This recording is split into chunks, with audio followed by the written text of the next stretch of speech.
Em nome do Pai, do Filho e do Espírito Santo. Amém. Louvado seja o nosso Senhor Jesus Cristo. Hoje o Evangelho retirado do livro de São Marcos, no capítulo 3, dos versículos 20 a 35, nos colocam três momentos. O primeiro momento, os parentes de Jesus que queriam, de alguma forma, prendê-lo, segurá-lo, amarrá-lo, porque, como diz as Escrituras, com muita gente procurando ele, os discípulos não tinham nem tempo de comer, então o que eles queriam? Agarrá-lo. De alguma forma, no sentido que, considerando fora de si, louco, sem condições de escolher e determinar e decidir sobre sua vida. Nós temos no final, falando sobre também os irmãos e a Virgem Maria, a mãe de Jesus, e Jesus mostrando quem são realmente os seus familiares, quem é seu irmão, sua irmã, sua mãe, aqueles que ouvem a palavra de Deus. Mas no meio deste evangelho, deste trecho do evangelho, nós encontramos, a partir da primeira leitura, uma dinâmica muito importante que nos mostra o grande combate que Jesus travou e o grande combate que Jesus venceu. E a segunda leitura vai nos mostrar que nós também somos chamados a continuar este grande combate.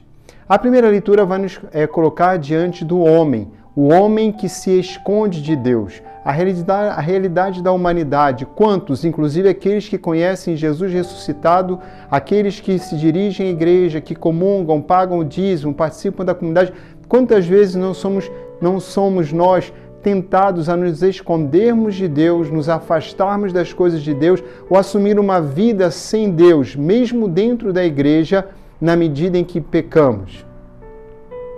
E aqui a primeira leitura nos mostra as consequências do pecado.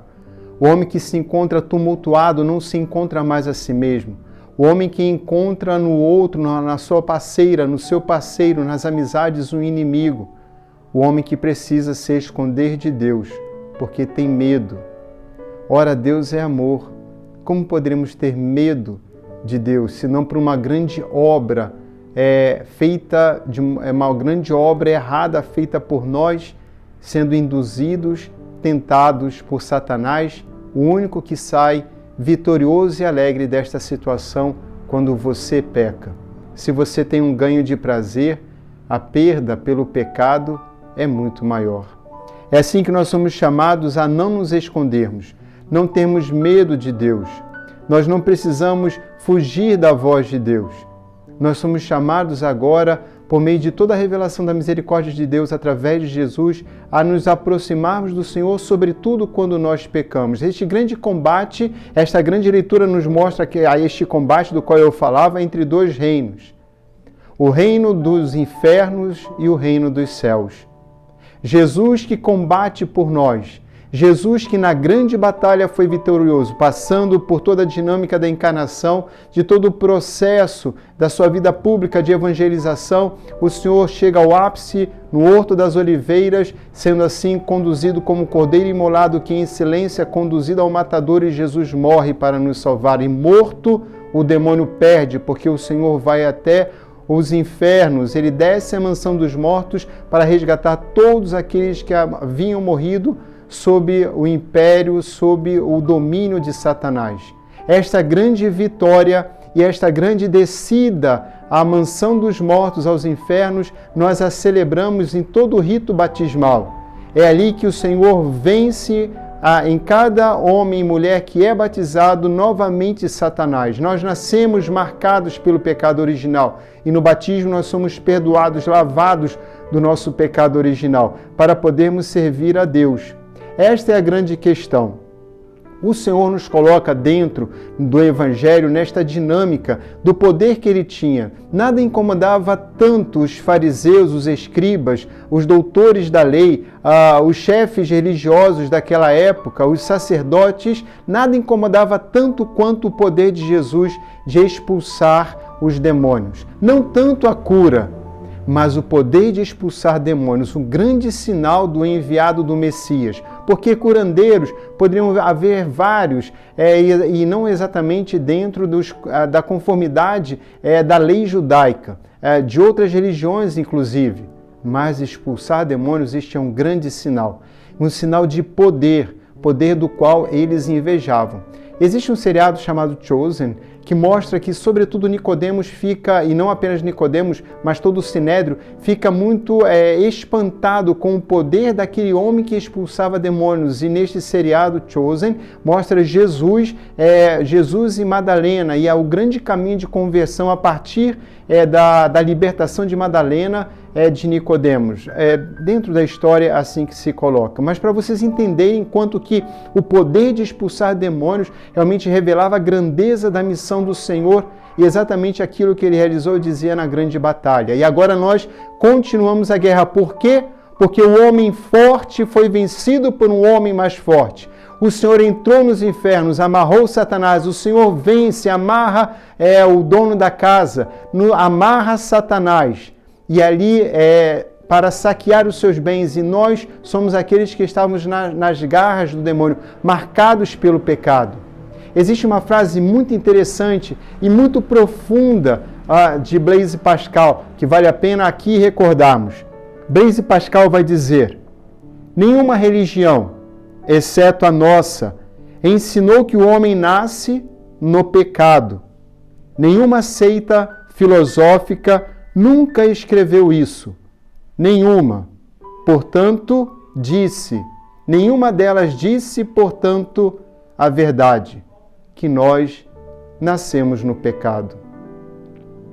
É assim que nesta grande batalha, São Paulo vai nos colocar dentro dos desafios que nos envolvem no nosso dia a dia e que nunca é demais recordarmos as bem-aventuranças, que seremos perseguidos, lançariam calúnias e mentiras sobre nós por causa do Evangelho, por causa de Jesus. E aí as diversas consequências dos seguidores de Jesus. Sim, como Jesus sempre. Sim, seguidores e discípulos de Jesus. Sim, experimentando o amor do Pai. Sim, e com perseguição. Com perseguição, mas na certeza a grande certeza, a grande esperança, a maior de todas as esperanças, a vida eterna. É assim que você e eu somos chamados à vida eterna, e na medida que nós contemplamos que o homem exterior ele vai se arruinando, o homem interior, vai nos dizer São Paulo, na segunda carta aos Coríntios, vai se renovando dia a dia. Sim, nós vamos sendo perseguidos, sim, nós vamos sofrendo, nós adoecemos. Sim, nós sofremos com aqueles que amamos e que sofrem eles também, sobretudo na questão da salvação quando estão em pecado. Sim, nós sofremos na família, sofremos na relação conjugal, sofremos no sacerdócio ministerial. Sim, nós sofremos. O homem exterior vai se arruinando, mas o sofrimento nos ajuda, não é motivo de justificar o afastamento de Deus. Os sofrimentos se tornam, portanto, na fé, a grande oportunidade de aumentarmos a nossa esperança e podermos testemunhar que nós cremos no Senhor. E a nossa fé que nos leva a ter esta esperança não nos faz nos prendermos aos nossos sofrimentos, mas nós agimos com caridade, ajudando os outros e não ficando lambendo as nossas próprias feridas. Compreender que o nosso tempo aqui é muito curto, muito breve. Inclusive vai dizer São Paulo, não apenas o tempo, mas os sofrimentos, um volume insignificante das tribulações que passamos agora, comparado à glória eterna que nos espera, uma glória incomensurável. E, queridos irmãos e irmãs, nós não somos apenas a religião que promete coisas futuras. Já agora o Senhor está conosco, o Senhor nos alimenta, o Senhor nos sacia, de modo especial pela Eucaristia. E é muito importante trazermos isto aqui, porque se é verdade que o demônio foi amarrado e expulso do nosso coração, sim, o Senhor, o homem mais forte, amarrou o homem forte em sua casa para saquear sua casa, e o Senhor nos saqueou, o Senhor nos tirou da casa de Satanás. Mas é importante estar atento e vigilante na luta constante até o fim, para que o demônio não volte a entrar em nosso coração, trazendo com ele 7 ou mais outros espíritos. E esta parte cabe a mim e a você. O grande combate espiritual que jamais cessará até a consumação dos tempos, quando o Senhor virá, ou até o momento de nossa morte e da nossa esperança e a certeza da nossa ressurreição. Mas enquanto o mundo viver, enquanto o mundo existir nesta condição, nós estaremos, ainda que na eternidade, seja na glória, seja na igreja padecente no purgatório, todos nós estaremos orando por aqueles que lutam, como no céu, como no purgatório rezam por nós, e pelo purgatório, pelas as almas dos nossos irmãos que lá se encontram, também por eles devemos rezar. E assim a igreja se une na oração. Não estamos sozinhos. O Senhor está conosco e já nos deu a vitória.